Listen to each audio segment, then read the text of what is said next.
Fala galera que curte o PC Facts, a pergunta mais feita na história de todos os vídeos do PC Facts em nossas redes sociais, que vão estar aí com o link na descrição, é a seguinte: a minha CPU leva até qual GPU? Ou seja, meu processador, seja um Ryzen, seja um Intel tal, leva até qual placa de vídeo sem gargalar? Gente, o tão comum que essa pergunta é pra gente, ela tem de errado.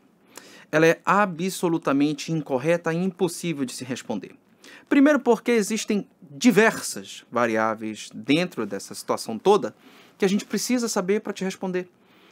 E aí agora, o que a gente vai tentar fazer você entender é que a gente não só não tem como responder isso, como a gente pode te ensinar a descobrir isso por conta própria, sem precisar comprar uma placa de vídeo, sem precisar trocar o processador antes para saber. Então vem comigo. Agora, antes da gente começar, pô, dê um like aí, cara. Um like, compartilhe esse vídeo com quem tem essa mesma dúvida. Toda vez que vocês verem alguém perguntando isso, vai lá, compartilhe esse vídeo.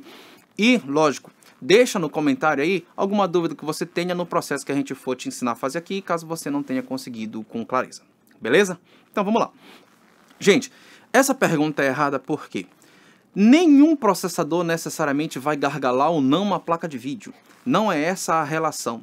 O que o processador gargala é a capacidade que ele tem de instruir uma placa de vídeo na velocidade que você está pedindo para que ela seja instruída. Como assim, Marcos? Eu vou repetir para que vocês consigam entender mais à frente. Então, olha só. Você tem um processador, digamos, que tem um tempo para fazer o processamento de tudo aquilo que é responsabilidade do CPU. E a responsabilidade do CPU, pessoal, é a lógica de um jogo, que eu imagino que é o que vocês queiram saber, basicamente.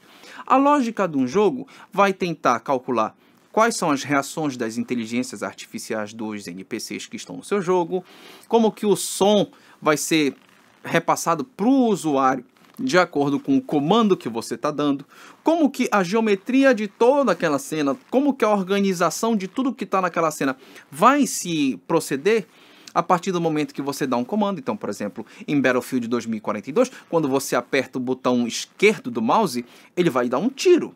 O CPU vai calcular quais são as repercussões daquele comando. Ele recebe o comando, ele converte aquele comando para a linguagem do jogo. Ao converter aquilo ali, ele vai pegar a inteligência artificial que tem nos NPCs do jogo e ver como que cada NPC vai reagir àquilo. Por exemplo, se fosse num Watch Dogs que você está no meio da rua, um tiro vai fazer alguns NPCs reagirem com susto, alguns outros vão sair correndo, alguns outros vão escorregar, esse tipo de coisa. Tudo isso é calculado pelo processador.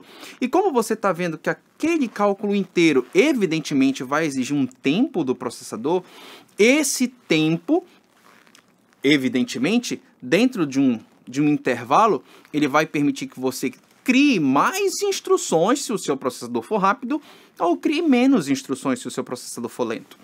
Só que qual é a questão que inverte toda essa relação para a GPU? Tipo, qual GPU consegue fazer isso? É aí que está o problema.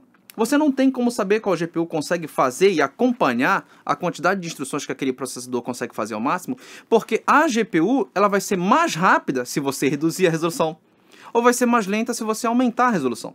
Ela vai ser mais rápida se você diminuir a qualidade do jogo e mais lenta se você aumentar a qualidade do jogo. Então, vão haver casos em que um Ryzen 5 3600 vai conseguir levar uma 3090 se você estiver tentando jogar em 8K com o DLSS Ultra. Porque a quantidade de frames que você vai usar naquela GPU, que aquela GPU vai conseguir desenhar para você, vai ser relativamente pequena. E não vão exigir que o tempo do processador seja muito rápido. Agora, se você pegar essa 3090 Ti ou 3090 e pôr em Full HD, com tudo no low, para jogar um jogo simples como CSGO, e aí você vai precisar de 1500 frames, por exemplo, que seria teoricamente a capacidade que ela tem, o teu processador pode não conseguir calcular toda a lógica, toda a inteligência artificial, toda a parte sonora do jogo, todo o teu input e fazer a conversão a tempo de entregar o quanto que a tua GPU consegue imprimir. Só para fazer um exemplo super simples, é a ideia entre o patrão que está querendo fazer uma casa, um quarto, e ele diz assim: pinte esta parede de azul. E você ir lá e pintar. Perceba, o comando pinte a parede de azul é super rápido. Mas ir lá e pintar a parede de azul é super lento. Agora, se for, só faça um ponto com um lápis na parede. Faça um ponto com um lápis na parede. Veja, o ponto é super rápido. O comando é super lento em relação ao tempo da execução. Então, por exemplo, faça um ponto preto na parede. Olha o tempo que isso leva. E fazer o ponto preto. Ou seja, essa descompensação entre o comando, que vem do processador, e a execução, no caso do frame, que está na GPU, ela tem que estar o tempo todo bem dimensionada. Quanto maior a resolução, significa que mais coisas a GPU vai ter que pintar. Quanto menor a resolução, menos coisas ela vai ter que pintar.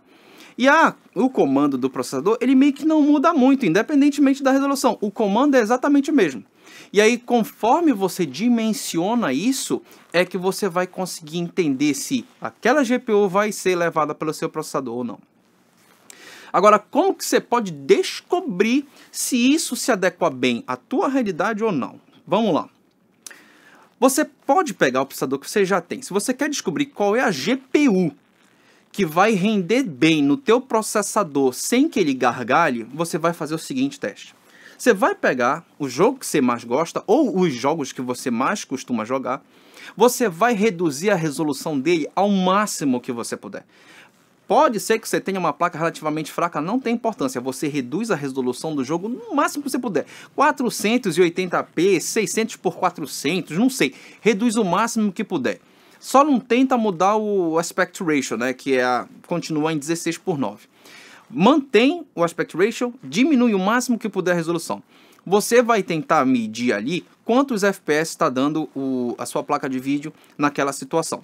Você vai subindo a resolução e conforme você subir a resolução, nós temos duas hipóteses. Você sobe um pouco a resolução e mantém o frame rate, significa que você já descobriu qual é o limite de frames que o seu processador consegue instruir. Se a resolução aumenta e o frame rate diminui, significa que você não chegou no limite do seu processador. E aí, mesmo de um lado ou de outro, você vai saber ali mais ou menos quanto que o teu processador vai conseguir entregar de frame rate, no mínimo, em qualquer resolução. E aí, gente, é o que você vai precisar saber para determinar qual é a sua placa de vídeo. Vamos para uma hipótese para ficar mais fácil o entendimento. Você tem um R7 1700, que é bem antigo e o pessoal tem muita dúvida em relação a esses processadores. Você gosta de jogar, digamos, Call of Duty. Você põe em 480p e aí você vê que a sua placa consegue gerar 120 frames. De 480p, você coloca em 600p. A sua placa mantém os 120 frames. Você coloca em 720, mantém os 120. Você coloca em 1080, ele vai para 65, 70. Ou seja, o seu processador, no mínimo, consegue entregar 120 frames. Pronto, isso você já sabe. Mas você não queria jogar em 720p, em 600p. Você quer jogar em Quad HD. Pelo menos com 120. Aí você vai procurar qual é a placa de vídeo que em Call of Duty roda a 120 FPS em 1440p. Pronto. É isso que você precisa saber. Agora, se, por exemplo, digamos, você tem um processador como o R5 5600X, que é relativamente um processador que não tem muito gargalo residual. Aí você joga ele em 480p com uma placa relativamente baixa. E aí ele está dando 170 FPS. Você já sabe que qualquer placa que rode a 170 FPS na resolução que você quer, no seu target, o teu processador vai conseguir entregar. Agora, se você reduziu pra caramba e o teu processador não entrega nem o que você quer, tipo, eu queria 120, 144, ele está entregando 80, mesmo em 480p, é sinal que você precisa trocar o seu processador antes de trocar a placa de vídeo. E que quando você trocar a placa de vídeo, ele não vai passar daquilo e pode ser até que ele faça ela funcionar mal. Existem casos, pessoal, de processadores que fazem com que uma placa de vídeo mais forte consiga render menos que uma mais fraca.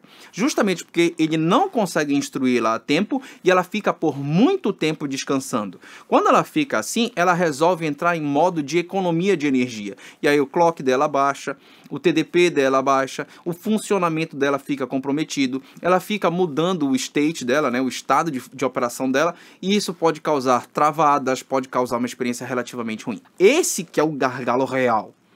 Os outros gargalos que a gente chama, quer dizer, pelo menos eu chamo de gargalo residual. O que é isso? É quando você não tem a máxima performance possível daquela placa de vídeo, mas você tem uma experiência fantástica ainda, do mesmo jeito. Você não precisa rodar a 178,4 FPS, que é o máximo que a tua placa está dando. Se o teu CPU só consegue gerar 165, mas eles são 165, cravadinho, sem muitas quedas, sem incômodo, sem nenhum tipo de travamento, você só tem aí um gargalo residual, um gargalo teórico, porque ele não está te tirando uma experiência. Agora, quando você começa a ter um mau funcionamento da GPU, que ela entra em modo econômico, você começa a ter travamentos, você começa a ter pop-ups de textura, esse tipo de coisa, aí de fato você está tendo o que as pessoas costumam chamar de gargalo, e isso é um gargalo real, que atrapalha a tua experiência, e é esse gargalo que todo mundo tem que tentar evitar, tá bom? Eu espero que eu tenha ajudado vocês com esse vídeo, com essa explanação, com esses exemplos que a gente traz para a vida real para simplificar e que vocês consigam compreender perfeitamente aquilo que a gente está se referindo. Eu espero também que esse método que eu trouxe possa ajudar vocês a não precisar vir aqui com a gente e nem precisar de terceiros para chegar à conclusão de qual que é a melhor placa de vídeo do mundo que você pode escolher para a sua necessidade, para a necessidade que você está requerendo, e espero que a gente tenha lhe ajudado nesse sentido. O que a gente pede em troca é somente um like, que você se inscreva no canal se você não for inscrito para mais dicas como essa, para assuntos técnicos relacionados a hardware, que a gente está se esforçando para trazer o tempo todo para vocês. Eu quero agora saber de vocês se vocês já sabiam disso, se vocês já tinham feito testes mais ou menos nesse sentido, ou se isso é uma novidade para vocês. Contem pra gente qual tem sido a experiência de descobrir isso e se isso ajudou vocês em algum momento aí para escolher uma GPU ideal ou até para fazer um upgrade de processador, tá bom? Um grande abraço e até o próximo vídeo.